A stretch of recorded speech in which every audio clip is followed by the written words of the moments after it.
दोस्तों, मेरा नाम है कुमकुम बिनवाल। संसद में मोदी सरकार को बड़ी शर्मिंदगी का सामना करना पड़ा है। पहली बार मोदी सरकार को इस बात का एहसास हुआ है दोस्तों कि बैसाखियों के सहारे आप खड़े तो हो सकते हैं लेकिन भाग नहीं सकते।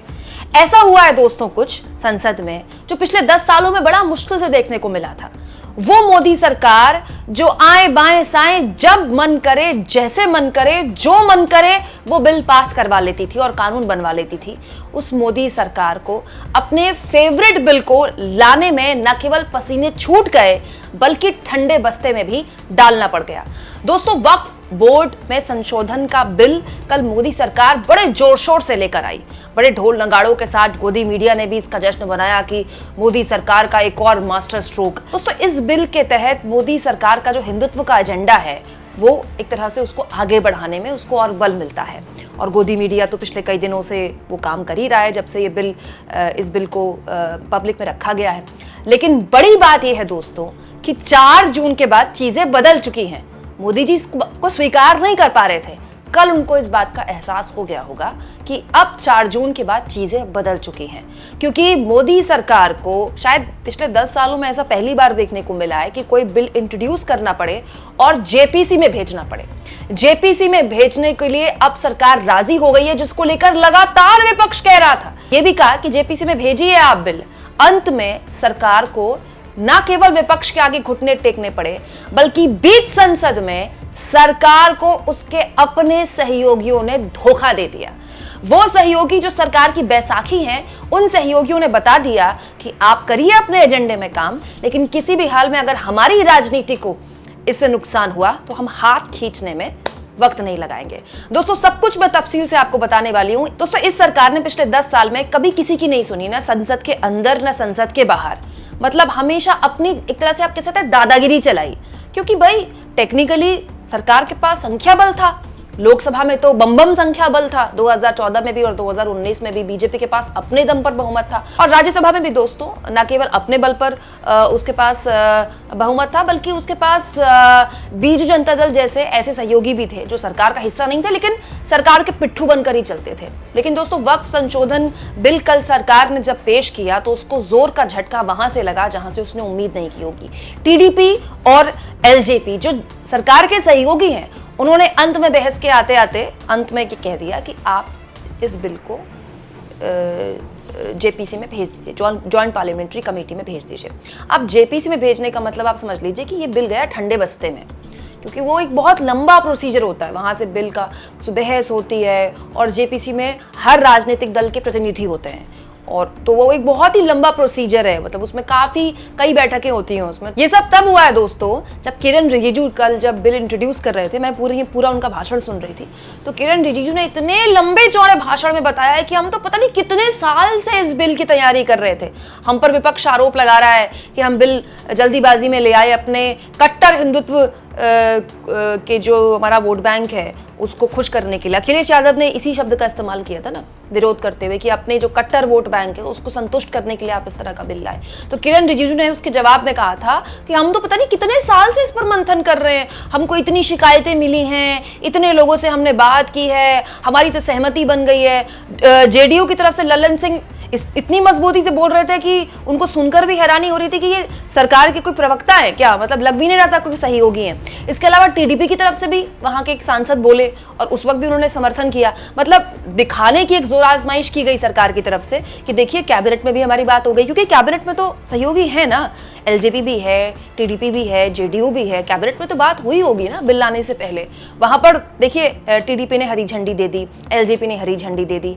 संसद में भी जब बिल इंट्रोड्यूस किया गया तो टीडीपी ने भी बयान दिया कि हम सरकार के साथ हैं। इसके अलावा जेडीयू ने भी बयान दिया हम सरकार के साथ हैं। तो फिर मामला पलटा कैसे? दोस्तों, हुआ ये कि टीडीपी जब इस पूरे के पूरे बिल पर लगातार चर्चा हो रही थी तो देर सवेर टीडीपी को ये बात संसद में समझ में आ गई कि भले ही आंध्र प्रदेश में जो उसके दूसरे विपक्षी दल हैं वाईएसआरसीपी, उसके बहुत ज़्यादा सांसद ना हो, लेकिन आंध्र प्रदेश में लंबी राजनीति करनी है टीडीपी को। चंद्रबाबू नायडू की लंबी राजनीति अभी चलनी है, उनके बेटे भी हैं, वो राजनीतिक विरासत उनकी संभालेंगे।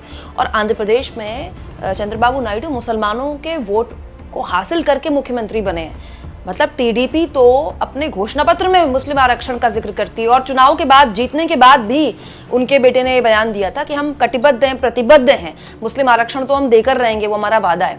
तो ये बात समझ में आ गई थी टीडीपी को कि वाईएसआरसीपी भले ही लोकसभा में हम सरकार का साथ दे दें, लेकिन राज्य की राजनीति में मुख्य विपक्षी दल है वाईएसआरसीपी, और उनको फेस करना और उसके बाद जिस तरह से आंध्र प्रदेश में वो मुस्लिमों के हिमायती बनेंगे, ये उनको नुकसान पहुंचा सकता है। तो मुस्लिमों का हिमायती अकेले जो आंध्र प्रदेश में उनका विपक्षी दल है वही क्यों बने, टीडीपी क्यों वो मौका छोड़ दे। इसीलिए चंद्रबाबू नायडू ने ऐन वक्त में, वो चंद्रबाबू नायडू जिनकी पार्टी ने कैबिनेट में साथ दिया होगा बिल का, और बिल इंट्रोड्यूस करते वक्त भी उनके सांसद ने छोटा सा बयान दिया टीडीपी की तरफ से, एक सांसद ने, लेकिन समर्थन का जिक्र किया। बहस होते होते शाम तक इस बात को लेकर भूमिका बनाई गई कि भाई आप जेपीसी में भेज दीजिए। जहां तक बात है विपक्ष की, अखिलेश यादव हों या फिर दूसरे जो पार्टी के सांसद हैं, गौरव गोगोई हों, उन्होंने तो भरसक विरोध किया इसका। बकायदा असदुद्दीन ओवैसी ने तो बयान दे दिया कि आप मुसलमानों से कितनी नफरत करते हैं, आप मुसलमानों के कितने विरोध में हैं, ये बिल इंट्रोड्यूस करना बताता है। तमाम राजनीतिक दलों ने, चाहे वो तृणमूल कांग्रेस हो, चाहे वो एनसीपी हो, उन्होंने बार बार यही कहा कि आप इतना इंपॉर्टेंट बिल ला रहे हैं, लेकिन आपने जिनके लिए बिल लेकर आ रहे हैं आप, वक्फ कानून मुसलमानों को ही सीधे प्रभावित करेगा ना, आपने मुसलमानों को कॉन्फिडेंस में ही नहीं लिया। और ये कोई पहली बार नहीं है दोस्तों, 3 कृषि कानून लाए गए, याद कीजिए। किसानों का 1 साल तक आंदोलन चला, वो लगातार यही कहते रहे कि आप हमारे लिए कानून लेकर आए और हमसे आपने बात ही नहीं की। अंत में मोदी जी को हाथ जोड़कर माफी मांगनी पड़ी, कहते हुए कि मेरी तपस्या में कमी रह गई। लेकिन तब भी क्योंकि सरकार के पास संसद के अंदर बहुमत था, तो सरकार ने अपनी चलाई और बिल को कानून बना लिया। सच्चाई है कि उस वक्त भी किसानों से बात नहीं की गई, सरकार ने अपनी मनमर्जी चलाई, अपनी दादागिरी चलाई एक तरह से। दोस्तों, भारतीय न्याय संहिता तो इतना इंपॉर्टेंट कानून था, उस पर तो विपक्ष चर्चा की मांग कर रहा था। उस वक्त ये बिल पास कर दिया गया जब विपक्ष के करीब 150 सांसदों को एक तरह से संसद से बाहर कर दिया गया था। याद है ना आपको, इतना इंपॉर्टेंट कानून था वो, उस पर भी कोई व्यापक चर्चा नहीं गई, विपक्ष की नहीं सुनी गई। इसके अलावा दोस्तों ट्रिपल तलाक कानून भी लाया गया था, उसको लेकर भी विपक्ष ने बहुत सी अपनी नाराजगियां जाहिर की थी, बहुत सी शिकायतें जाहिर की, तब भी नहीं सुनी गई थी विपक्ष की।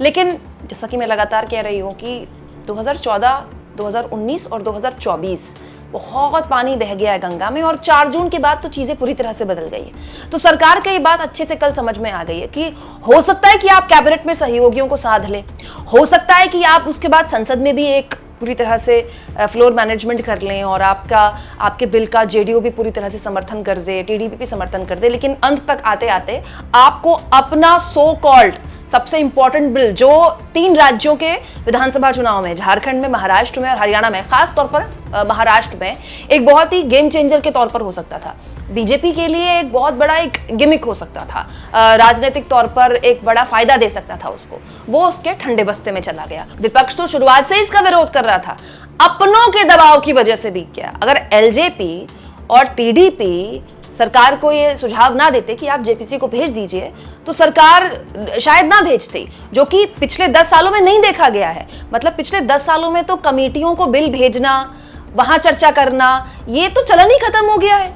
मुझे तो याद भी नहीं है हाल के सालों में ऐसा किसी बड़े बिल को लेकर सरकार ने कमेटी में भेजा गया हो। लेकिन अच्छी बात है दोस्तों, इसीलिए मैं कहती हूँ कि लोकतंत्र की जो चक्की है ना, वो पिसती धीमी है लेकिन बड़ी बारीक पिसती है, ये बहुत अच्छी बात है। और जो लोग हमेशा कहते हैं ना कि प्रचंड बहुमत की सरकार होनी चाहिए, प्रचंड बहुमत की सरकार है, इसके लिए भी मैं हमेशा कहती हूँ हमारे देश की जो तासीर है ना, उसमें गठबंधन की सरकारें होनी चाहिए।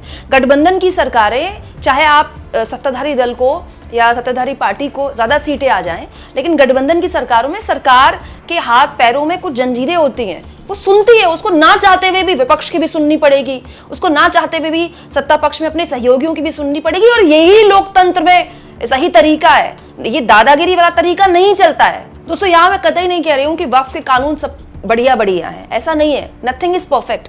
वक्फ में बहुत सी ऐसी चीजें हैं जिसमें बदलाव की जरूरत है और ये वक्त की मांग है, बिल्कुल होनी भी चाहिए। लेकिन क्या ये वो तरीका था? क्या आपने मुसलमानों को अपने कॉन्फिडेंस में लिया था और उस वक्फ बिल के सहारे आप जिस अपनी कट्टर हिंदुत्व की राजनीति को आगे बढ़ा रहे थे, क्या वाकई में वो आपको उतना फायदा देने वाला था? हो सकता है मिल जाता, लेकिन जिस तरह से जेपीसी में सरकार को ये बिल भेजना पड़ा दोस्तों, सरकार को ये बात अच्छे से अब समझ में आ गई है कि आने वाले वक्त में भी जब वो इस तरह का कोई भी काम करेगी तो अब बहुत सोच समझ कर करेगी, क्योंकि उसके बात अच्छे से समझ में आ गई जो अपने होते हैं वो ऐन वक्त में भी साथ छोड़ सकते हैं। संसद में जिस तरह की शर्मिंदगी कल सरकार को झेलनी पड़ी है, मुझे नहीं लगता उसने सोचा होगा कि ऐसा कुछ हो सकता है।